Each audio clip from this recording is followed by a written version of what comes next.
Salut à tous, et tout d'abord, merci parce que on est à la moitié du temps de la campagne Ulule pour le projet Brocéliande, et on est à la moitié de la somme, donc on va dire que ça se passe plutôt pas mal en fait. Par contre, évidemment, il y a pas mal de questions qui sont posées, et donc du coup, il est temps pour une petite FAQ de moitié de parcours.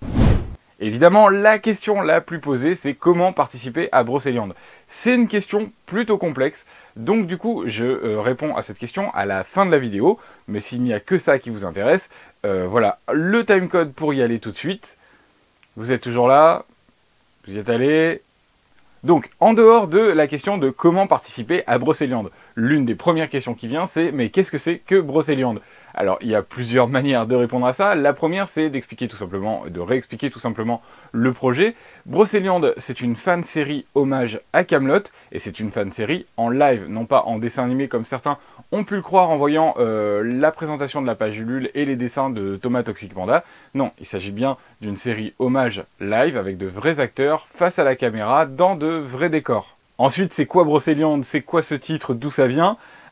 Tout simplement, dans la légende arthurienne, il y a deux lieux emblématiques. Tout d'abord, la forteresse de Kaamelott, c'est là où on trouve Arthur, les chevaliers de la table ronde, c'est là où ils préparent leurs aventures, et c'est là qu'ils parlent de l'avancée ou pas de la quête du Graal. Et puis, il y a la forêt de Brocéliande. Et la forêt de Brocéliande, c'est la forêt du mythe arthurien, c'est la forêt emblématique, la forêt où il y a toutes les créatures fantastiques que vont croiser les chevaliers de la table ronde et le roi Arthur.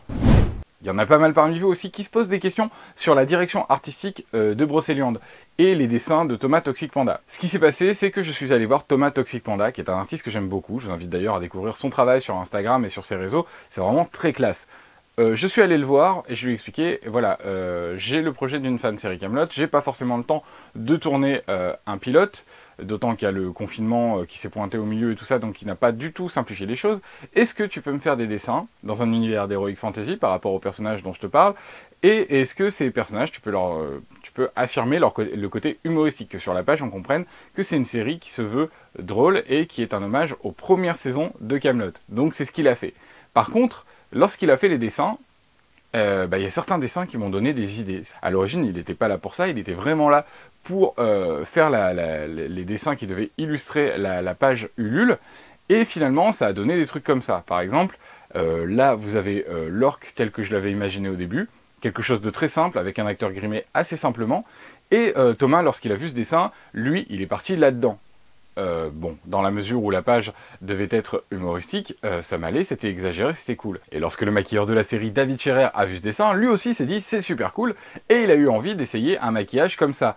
Donc en ce moment, il est en train d'essayer ça, on va voir si le comédien, avec ce genre de défense, pourra parler tout en gardant un maquillage assez crédible. Mais le fait est que si ce genre d'idée, ça n'aboutit pas, que ça dessert le propos, on ne le fera pas. L'idée, c'est de faire la plus belle web-série, la plus belle fan-série possible. Donc si ça dessert l'histoire, non, vous ne verrez pas les choses comme ça à l'écran. Il y a plein d'autres personnages aussi sur lesquels Thomas a amené énormément d'idées. Je ne vais pas en faire la liste parce que ça sera un petit peu long, mais voilà, à chaque fois que ça marchera, on prendra, à chaque fois que ça ne marchera pas, on changera, on ira vers autre chose. Après, il y a une question qui revient vraiment régulièrement et qui m'étonne énormément, c'est est-ce que vous avez les droits de Kaamelott? Et évidemment que non, c'est une fan-série. C'est la même chose que quand vous voyez un fan-film Harry Potter, Star Wars, Batman, j'en passe et des meilleurs. Il n'y a pas les droits, c'est une réunion de fans qui se font plaisir autour d'une licence qu'ils aiment. En plus, c'est une licence française, c'est plutôt rare. Il n'y a pas de fan-film OSS 117 ou La Soupe aux choux, même si j'adorerais voir ça pour le principe. Après, il y a eu pas mal de questions sur le style de narration de Brocéliande, et notamment une question, les dialogues. Évidemment, comme Brocéliande se veut une fan-série hommage à Kaamelott, et que Kaamelott, la marque de fabrique, c'est les dialogues, on va devoir en passer par les dialogues. Mais on a réfléchi ça un peu différemment de Kaamelott. On sait très bien qu'on n'a pas le talent d'écriture de Alexandre Astier. Donc on a pensé ça, les dialogues, la série, tout ce qu'on peut y voir, comme une série miroir à Kaamelott. Qu'est-ce que je veux dire par miroir? Grosso modo, c'est-à-dire que dans Kaamelott par exemple, vous avez un truc tout simple. Vous avez beaucoup de situations, beaucoup de thèmes qui sont en rapport avec la famille. Vous avez énormément de gens qui parlent un langage, en tout cas qui essayent d'avoir le langage le plus châtié possible, et tout le monde est dans le vouvoiement.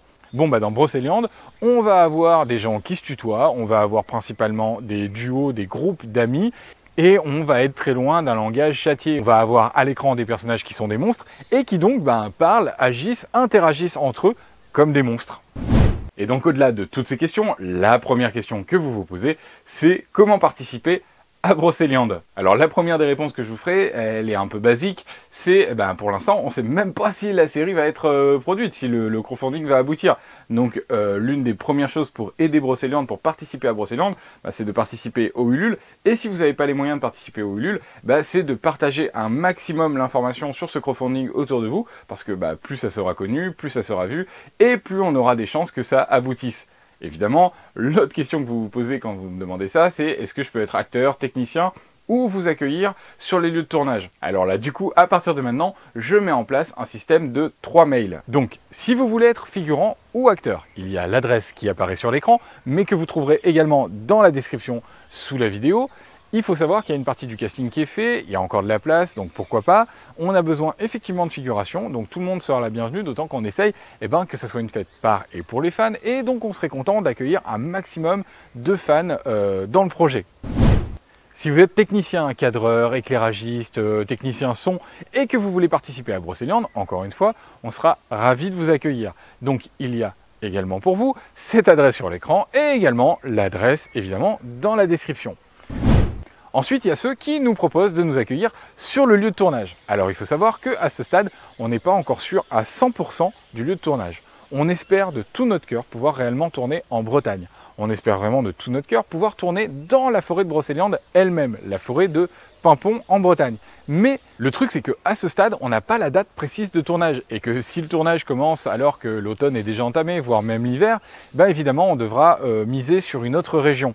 Par contre, évidemment, quel que soit le lieu de tournage, quelle que soit la région de tournage qui sera choisie au final, on le vous dira, on vous le racontera, on vous l'annoncera. Donc, si vous êtes dans l'une de ces régions ou donc actuellement à Brocéliande, pas loin de Paimpont en Bretagne, vous pouvez nous proposer les lieux d'accueil comme vous le faites actuellement, mais à cette adresse qui s'affiche donc sur l'écran, mais encore une fois également dans la description en dessous. Voilà, je pense que j'ai répondu à peu près à toutes les questions. C'est la première fois que je me pliais à cet exercice de la FAQ. J'espère que c'était pas trop laborieux. Donc encore une fois, et comme toujours, je vous dis un immense merci et à très bientôt pour de nouvelles vidéos.